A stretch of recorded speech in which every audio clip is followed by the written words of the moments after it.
Welcome friends. आज BST व्यावसायिक अध्ययन कक्षा 11। आज हम पाठ 2 का व्यवसायिक संगठन के स्वरूप इसमें हम दूसरा भाग वीडियो का दर्शाने जा रहे हैं। बेसिकली इसमें पहले चैप्टर में हम काफ़ी देख चुके हैं। अगर आपने नहीं देखा है तो इस वीडियो को आप बैक करके मेरी लिस्ट में से वीडियो लिस्ट में से आप उसे देख सकते हैं। तो बात करते हैं आज नेक्स्ट साझेदारी की। साझेदारी बेसिकली एकल स्वामित्व के व्यावसायिक विस्तार के वित्तीय एवं प्रबंधन संबंधित निहित दोष के कारण, जो मतलब एक ही बंदा बहुत सारी पूंजी नहीं इकट्ठी कर पाता था और एक ही स्वामित्व था, उसी कारण एक जीवंत विकल्प के रूप में साझेदारी का मार्ग प्रशस्त हुआ। इसलिए लोग साझेदारी करने लगे। एक बंदा काम नहीं कर पा रहा था तो साझेदारी भारी पूंजी निवेश, विभिन्न प्रकार के कौशल एवं जोखिम जितने भी होते हैं, भागीदारी की आवश्यकता को पूरा करती है। इसके लक्षण देखिए। स्थापना इसकी जो साझेदारी अधिनियम 1932 द्वारा प्रकाशित की गई है। साझेदारी कानूनी समझौते के परिणामस्वरूप अस्तित्व में आती है, जिसमें साझेदारों के मध्य संबंधों तथा लाभ हानि का बांटने एवं व्यवसाय के संचालन के तरीकों को निश्चित किया जाता है कि इस तरीके से किया जाना है। विशिष्ट बात यह है कि व्यवसाय वैधानिक होता है एवं उसमें परिचालन का उद्देश्य लाभ कमाना होता है। मतलब वैधानिक लीगल होना चाहिए और उसमें लाभ कमाना ऑब्वियसली किसी व्यवसाय में यही होता है मेन उद्देश्य।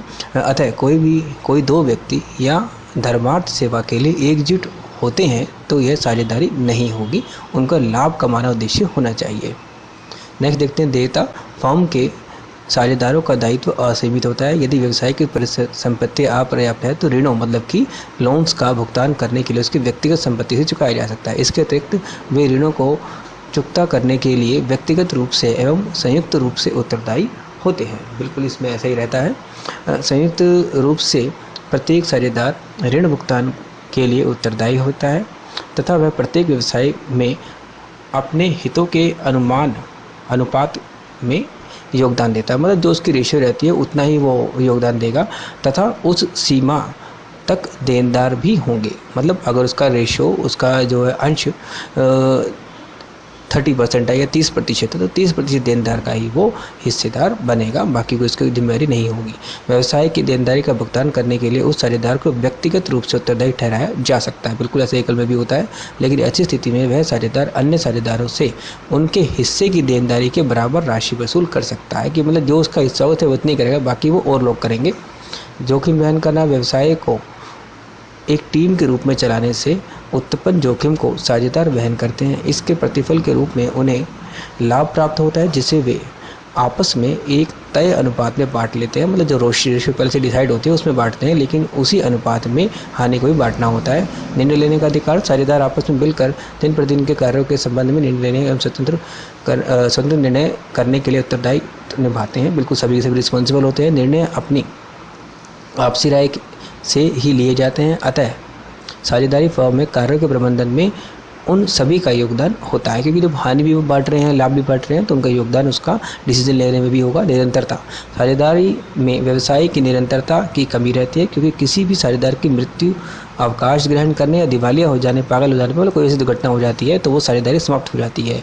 बाकी साझेदार एक समझौते के आधार पर व्यवसाय को चालू रख सकते हैं, ये ऑप्शनल होता है। सदस्यता। किसी साझेदारी को प्रारंभ करने हेतु न्यूनतम 2 सदस्यों की आवश्यकता होती है। तो वो पार्टनरशिप तभी होगी जब 2 सदस्य कम से कम होंगे, अकेला तो नहीं कर सकता बंदा।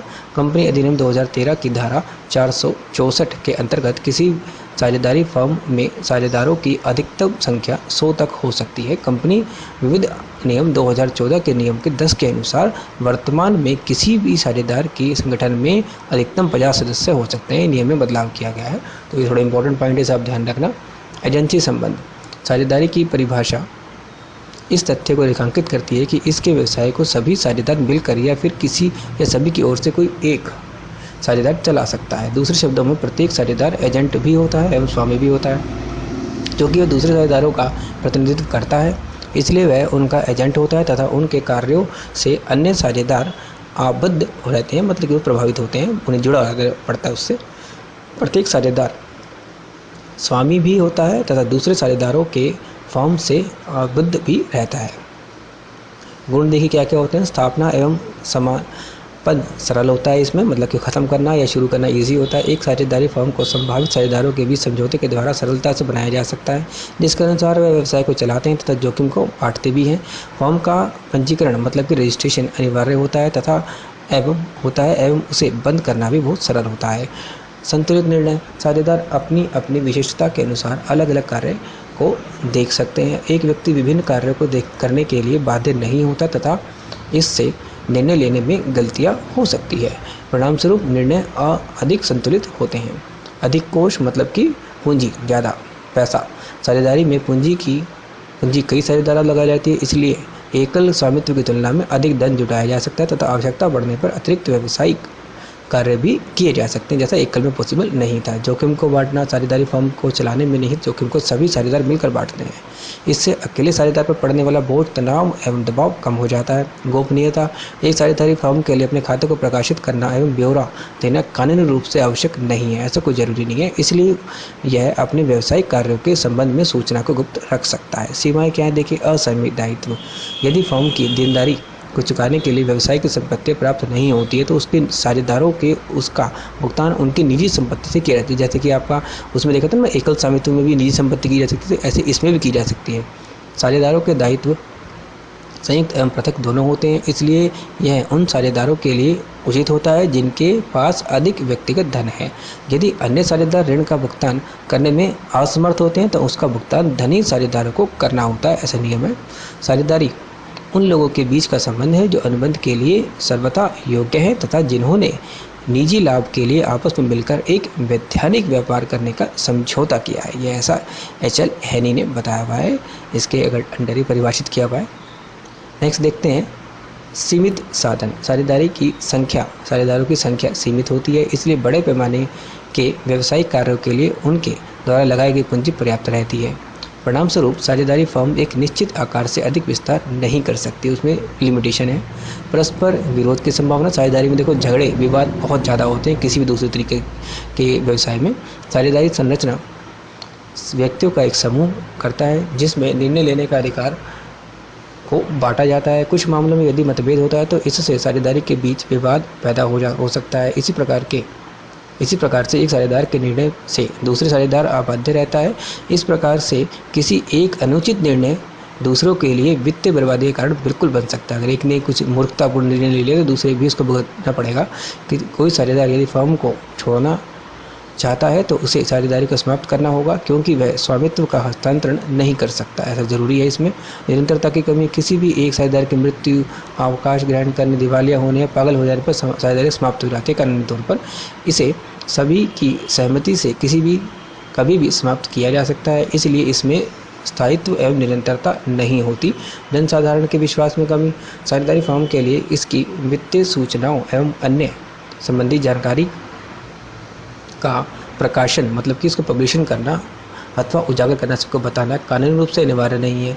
इसलिए जनसाधारण के लिए फर्म की वित्तीय स्थिति को जानना कठिन हो जाता है, इससे जनता का विश्वास भी कम हो जाता है।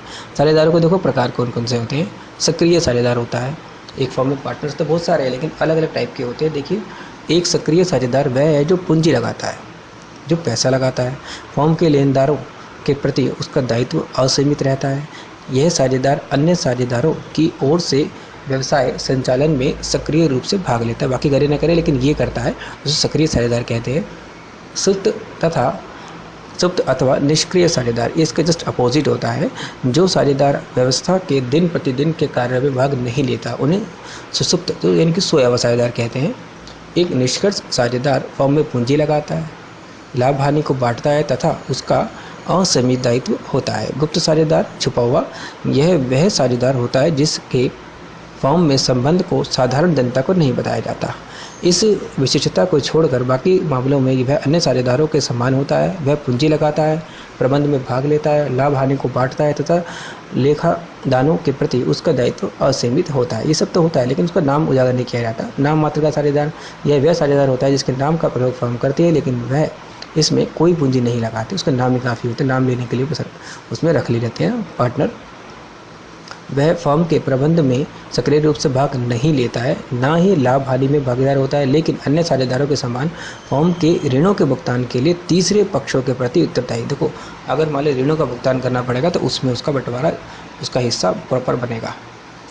विबंधन साझेदार, जिसे हम एस्ट्रापेल भी कहते हैं, कोई व्यक्ति विबंधन साझेदार तब माना जाता है जब वह अपनी पहल, आचरण अथवा व्यवहार से दूसरों को यह आभास कराता है कि वह किसी फर्म का साझेदार है, सिर्फ बताता एहसास करा रहा है।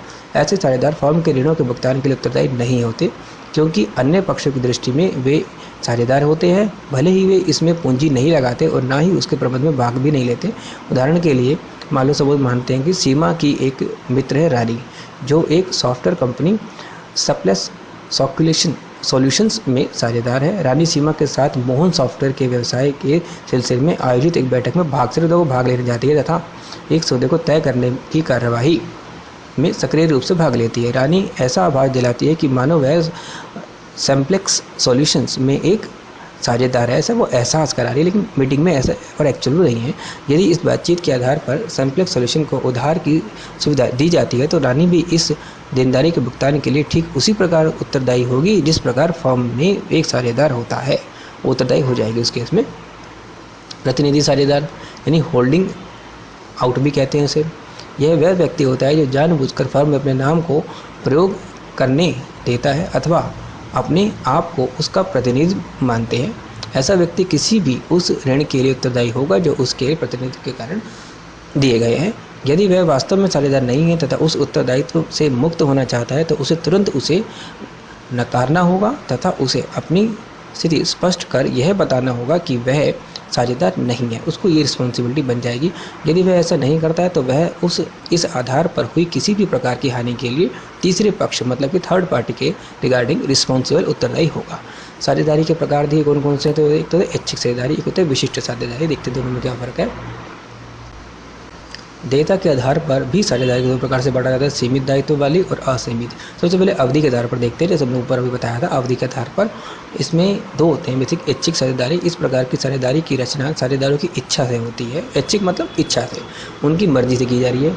यह उस समय तक चलती है जब तक कि अलग होने का नोटिस नहीं दिया जाता है। किसी भी साझेदार द्वारा नोटिस देने पर यह समाप्त हो जाती है।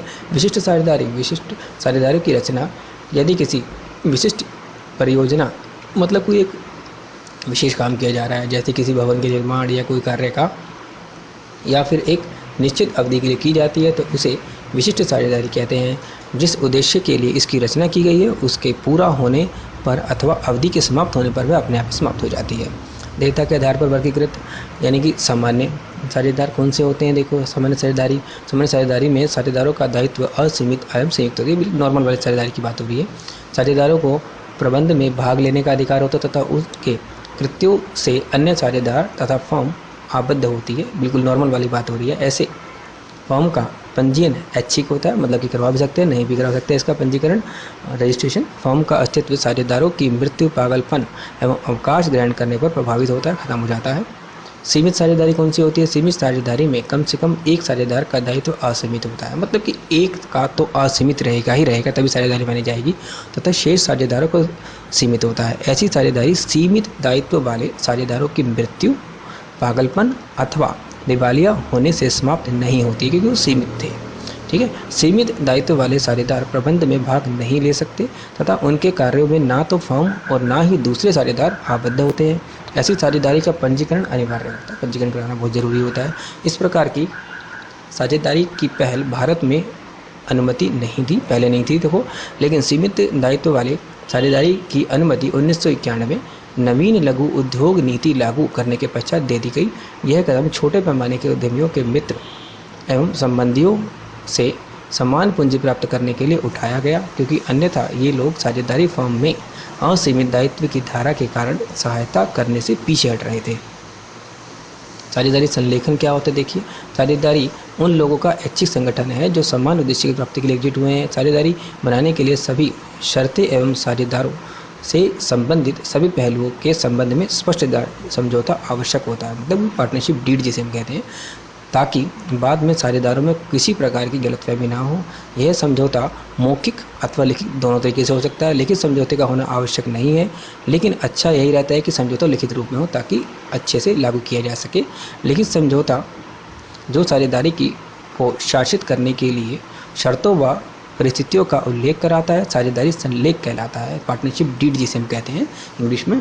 इसके निम्न पहलू होते हैं, देखो, फर्म का नाम, व्यवसाय की प्रकृति, उसकी क्या अवधि है, उसमें कितना निवेश किया गया है साझेदारों का, लाभ हानि का कैसे बंटवारा किया जाना है, किस रेशियो में किया जाना है, किस अनुपात में, साझेदारों के कर्तव्य एवं दायित्व, उनके वेतन और अवकाश, कितना वेतन आहरण कितना लेंगे वो, प्रवेश, अवकाश, ग्रहण एवं हटाए जाने की संबंधित शर्तें, पूंजी एवं आहरण पर कितना ब्याज होगा, फॉर्म के समापन की क्या प्रक्रिया होगी, खातों के तैयार करना एवं उसका अंकेक्षण कैसे किया जाएगा, विवादों के समाधान की कैसे पद्धति रहेगी, क्या प्रोसेस रहेगा। यहाँ पर देखिए कुछ बताया गया है साझेदारों के प्रकारों की तुलना। हम ऊपर सारे पढ़ चुके हैं, ये वही उसी के बारे में नीचे बताया गया है। पंजीकरण। पंजीकरण का अर्थ है फर्म के पंजीयन अधिकारी के पास रहने वाले फर्मों के रजिस्टर में फर्म का नाम तथा संबंधित विवरण में प्रविष्टि कराना। यह फर्म की उपस्थिति का एक पक्का प्रमाण है कि फर्म उपस्थित है। फर्म को पंजीकृत करना ऐच्छिक होता है, मतलब करे न करे आपकी इच्छा होती है, परंतु जिस फर्म का पंजीकरण नहीं हुआ है यह कई लाभों से वंचित रह सकते हैं। जैसे फर्म का पंजीकरण ना करने में निम्नलिखित परिणाम आते हैं, जैसे कि एक अपंजीकृत फर्म का साझेदार अपने फर्म अथवा अन्य साझेदारों की विरुद्ध मुकदमा दायर नहीं कर सकता। फर्म अन्य पक्षों के विरुद्ध मुकदमा नहीं कर सकती। फर्म सभी साझेदारों के विरुद्ध मुकदमा नहीं कर चला सकती। अतः हम यह कह सकते हैं कि फर्म का पंजीकरण यद्यपि अनिवार्य नहीं है, फिर भी पंजीयन कराना ही उचित रहता है। भारतीय साझेदारी अधिनियम 1932 के अनुसार किसी भी फर्म की साझेदारी फर्म को उस राज्य के रजिस्ट्रार के पास पंजीकरण करा सकती है जिस राज्य में वह स्थित है। एक फर्म के पंजीकरण की निम्नलिखित प्रक्रिया होती है। देखिए, सबसे पहले फर्मों के रजिस्ट्रेशन के रजिस्ट्रार के पास जाकर निर्धारित प्रपत्र, जिसे फर्म कहते हैं, के रूप में आवेदन करना होता है, जिसमें फर्म का नाम, स्थान जहाँ पर फर्म चलानी है, ये सब जिक्र होता है। प्रवेश की तिथि क्या है, नाम और पता, अवधि, ये सब चीज़ें बतानी जरूरी होती है। इस आवेदन पर सभी साझेदारों के हस्ताक्षर होते हैं। फर्म के रजिस्ट्रार के पास आवश्यक फीस जमा करानी होती है। स्वीकृति के पश्चात रजिस्ट्रार फर्मों के रजिस्टर में प्रविष्टि कर देगा तथा तत्पश्चात पंजीयन प्रमाण पत्र जारी कर सकता है। नेक्स्ट देखते हैं सहकारी संगठन। सहकारी शब्द का अर्थ है किसी साझे उद्देश्य के लिए साथ मिलकर काम करना। सहकारी समिति उन लोगों का ऐच्छिक संगठन है जो सदस्यों के कल्याण के लिए एकजुट होती है, मतलब कल्याण का मेन इनका काम, मोटिव कल्याण करना होता है। अधिक लाभ के लालची मध्यस्थों के हाथों संभावित शोषण को ध्यान में रखते हुए अपने आर्थिक हितों की रक्षा करने के लिए वो प्रेरित होते हैं, मतलब मध्यस्थ यानी बिचौलिए जो होते हैं उनको हटाने के लिए, कम करने के लिए इसका गठन किया जाता है। एक सहकारी समिति अधिनियम 1912 के अंतर्गत पंजीकरण अनिवार्य है। इसकी प्रक्रिया सरल है एवं समिति का गठन करने के लिए कम से कम 10 बालिग सदस्यों की स्वीकृति की आवश्यकता होती है। समिति की पूंजी को अंशों का निर्गमन कर इसके सदस्यों में जुटाया जाता है, कि मतलब अंशों का निर्गमन करके उनमें जुटाया जाता है। पंजीकरण के पश्चात समिति एवं स्वतंत्र वैधानिक अस्तित्व प्राप्त कर लेती है। नाबालिग साझेदार में देखिए क्या बताया गया इसमें। एक नाबालिग किसी के साथ अनुबंध नहीं कर सकता, इसलिए वह किसी भी फर्म के साझेदार नहीं बन सकता, ये नियम है। अतः एक नाबालिग केवल लाभ में भागीदार होता है, ना कि हानि में वहन नहीं करता।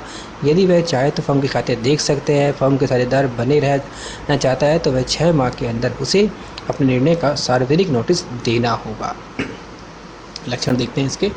बेसिकली सहकारी समिति के स्वैच्छिक सदस्यता, सहकारी समिति की सदस्यता स्वैच्छिक होती है, ऐच्छिक होती है, मतलब कि अपने आप अंदर ले सकता है। किसी भी व्यक्ति किसी सहकारी समिति के स्वेच्छा से सम्मिलित हो सकता है अथवा उसे छोड़ सकता है। किसी समिति में सम्मिलित होने अथवा उसे छोड़ने के लिए वह बाध्य नहीं है। यद्यपि छोड़ने से पहले उसे नोटिस देना पड़ता है, लेकिन सदस्य बने रहने के लिए वह बाध्य नहीं है। इसकी सदस्यता खुली होती है तथा किसी भी धर्म, जाति एवं लिंग भेद का कोई भी व्यक्ति उसका सदस्य नहीं बन सकता। वैधानिक स्थिति, सहकारी समिति का पंजीकरण अनिवार्य है।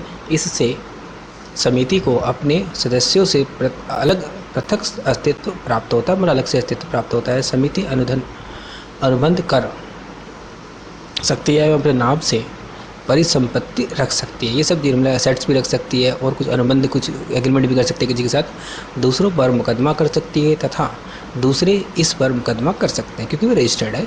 इसके पृथक वैधानिक अस्तित्व के कारण सदस्यों के इसमें प्रवेश अथवा उसको छोड़कर जाने का इस पर प्रभाव नहीं पड़ता। सीमित दायित्व एक सहकारी समिति के सदस्यों का दायित्व उनके द्वारा लगाई गई पूंजी राशि तक ही सीमित होता है। किसी भी सदस्य के लिए यह राशि अधिकतम जोखिम की सीमा है, इससे ज़्यादा जोखिम नहीं लेता। नियंत्रण, किसी भी सहकारी समिति के निर्णय लेने की शक्ति उसकी निर्वाचित प्रबंध कमेटी के हाथ में होती है।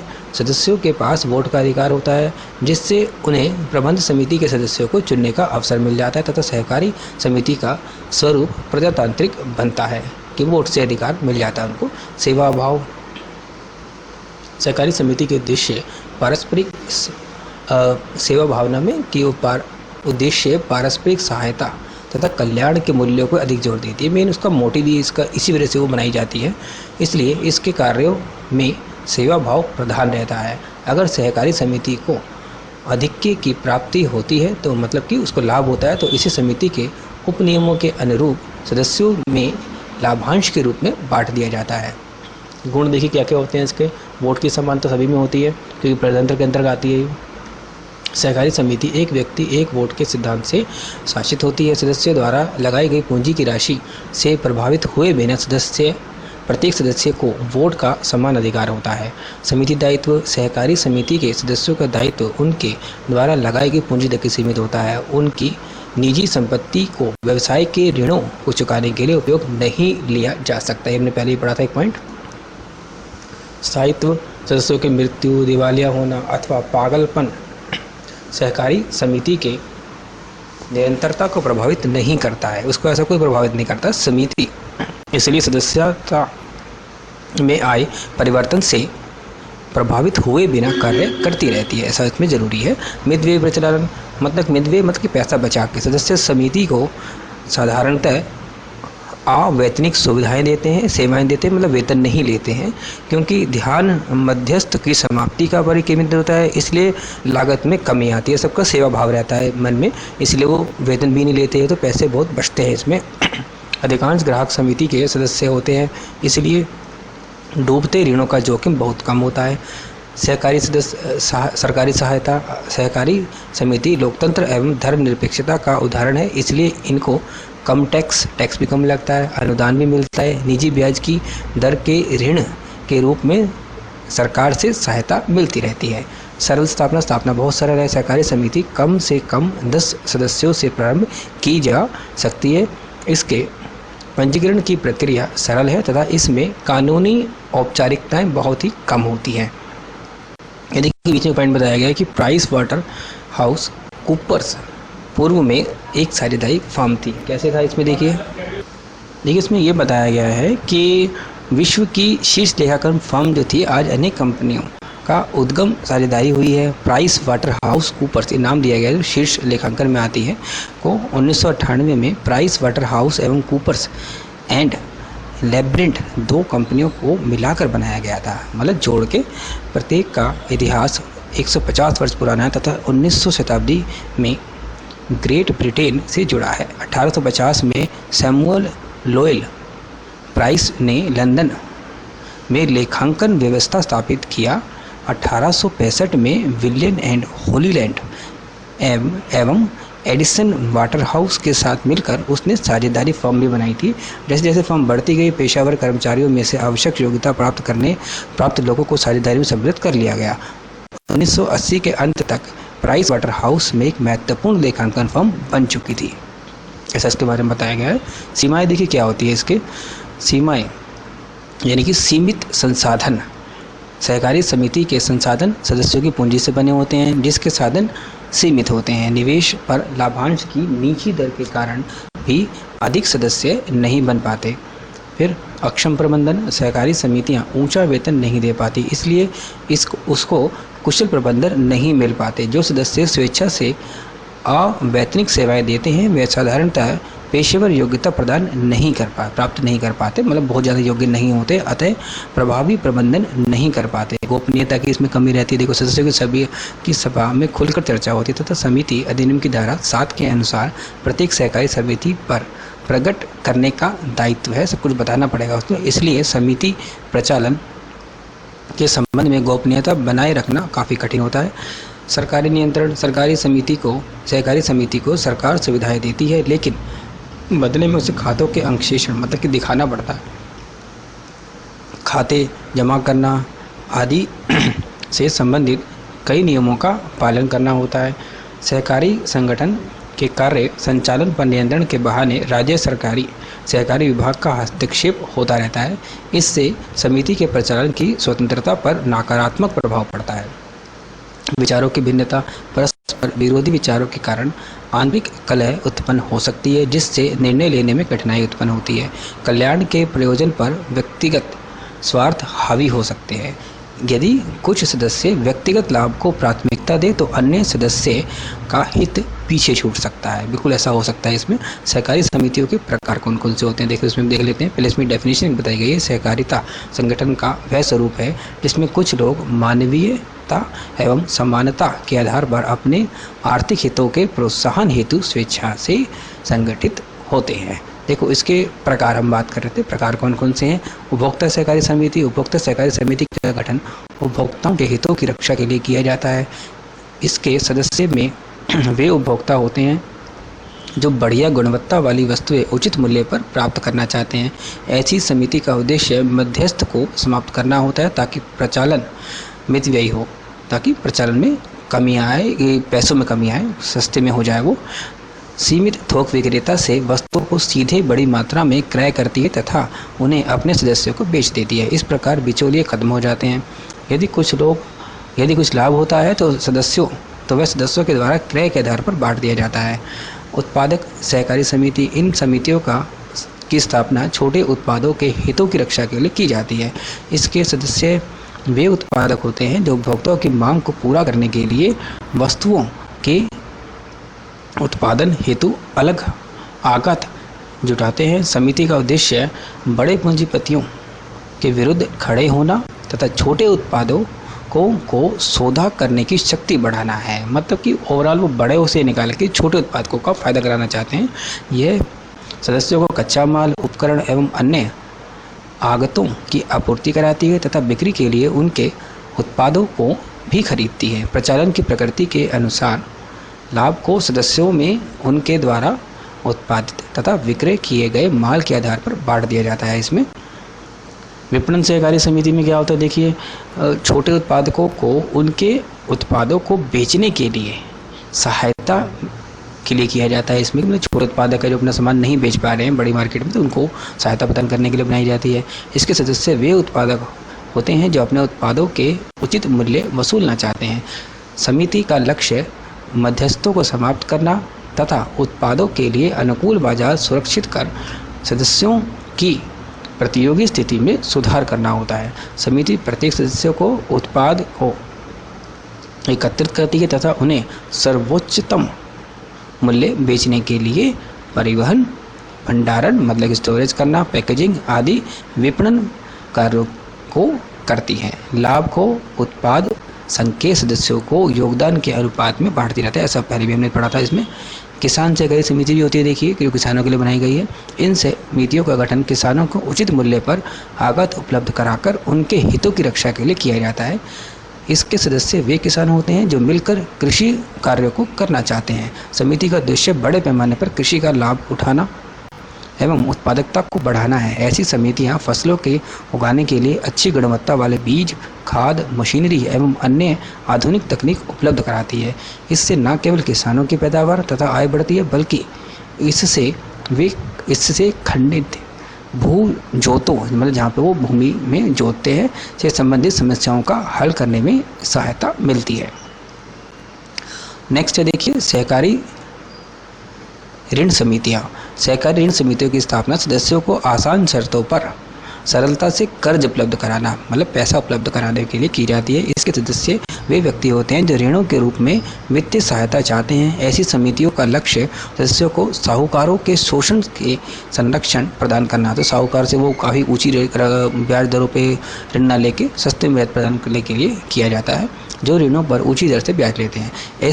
ऐसे साहूकार लोग करते थे। ऐसी समितियाँ अपने सदस्यों से एकत्रित की गई पूंजी एवं उनकी जमा में से निजी दर पर ऋण देते हैं। सहकारी आवास समितियों का स्थापना सीमित आय के लोगों को उचित लागत पर मकान बनाने का काम मेन करते हैं वो में सहायता के लिए की जाती है। इसके सदस्य वे व्यक्ति होते हैं जो उचित मूल्य पर रहने का स्थान प्राप्त करने के इच्छुक होते हैं।